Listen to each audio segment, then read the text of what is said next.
जनाब सदर, पेश करदा करारदाद हम आजाद हैं। हमसे मुराद पाकिस्तान में जीता जागता सांस लेता एक एक इंसान, और आजाद से मुराद बेखौफ, लेकिन हमारे सरों पर तो हर वक्त खौफ की तलवारें मंडराती हैं। आजाद से मुराद खुद मुख्तार, लेकिन हमारे सियासतदान तो कशकोल थामे अमेरिका के सामने अपनी कौम की हमीयत का सौदा करते हैं।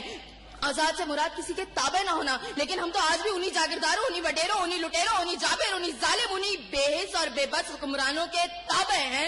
तो मंतकी एतबार से एक करारदाद अभी और इसी वक्त मुस्तरद होती है। अगर ऐवान में बैठा कोई एक नौजवान भी खड़े होकर ये कह दे कि हाँ, जितनी आजादी हमें मिली है इतनी ही काफी है, तो मैं अभी और इसी के वक्त यहाँ के बजाय वहां खड़ी हूँ। लेकिन जनाब सदर, हम आजाद नहीं। और ये किस आजादी की बात करते हैं जिस मुल्क में वाटर कूलर से लटकते हुए गिलास को भी जंजीरों में जकड़ के रखा जाता हो, उसमें इंसान क्या आजाद होंगे? जनाब सदर, हम आजाद नहीं है। जनाब सदर, असल में मवाफकत में आने वाली मुकर्ररा खुद को डिज्नीलैंड की प्रिंसेस समझती हैं, क्योंकि ये जो कहानी हमें सुनाती रही वो पाकिस्तान तो हमने कभी देखा ही नहीं।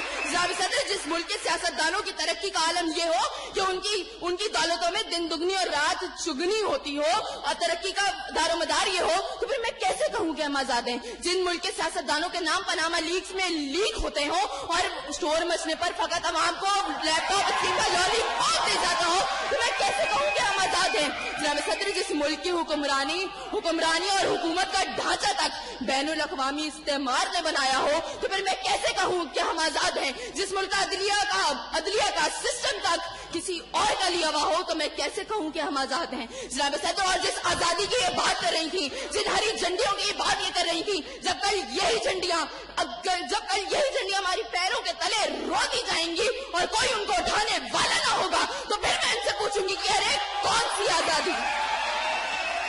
जनाब सदर, हम आजाद नहीं कि जब कश्मीर में हमारे भाइयों को मार मार के उनका भरकस निकाला जा रहा था, तो हम भारतीय मूवी सुल्तान को पाकिस्तान में सबसे मकबूल तरीन फिल्म बनाने में मसरूफ थे। तो मैं कैसे कहूँ कि हम आजाद हैं? जब बॉर्डर के पार हमारे मुसलमान भाइयों को मारा जा रहा था, तो मेरे मुल्क के सियासतदान आम की पेटियां और साड़ियां तोहफे में उनको भेज रहे थे। तो मैं कैसे कहूँ कि हम आजाद हैं? जनाब सदर, और हमारे नौजवानों के लिए, अभी रोड पर मैं देखती हुई आई, हमारे नौजवानों के लिए आजादी का मकसद फकत बाइकों के साइलेंसर फाड़ के निकालने तक महदूद है। तो मैं कैसे कहूँ कि हम आजाद हैं? और जनाब सदर, जिस आजादी की बात करती है, शायद वो फकत सिर्फ दहशत गर्दों को हासिल है, क्योंकि अब उनका जब जहां जिसको दिल चाहता है मार देते हैं और बड़ी आजादी से आकर मीडिया पर कहते हैं हाँ जिम्मेदारी कबूल। तो जवाब में हमारे सियासतदान फकत मुजम्मत करके नजर आते हैं। अरे कौन सी आजादी जिस देश में हर सिमत बर्बादी के साए हो और मुल्क के हर कोने में जुल्म और जबर के बादल छाए हो? तो मैं कैसे खुद को आजाद कहूँ जहाँ को हक कहने में जबान मेरी थर्राती है? मैं उस देश का बाकी वासी हूँ जहाँ मौत खुशी से आती है।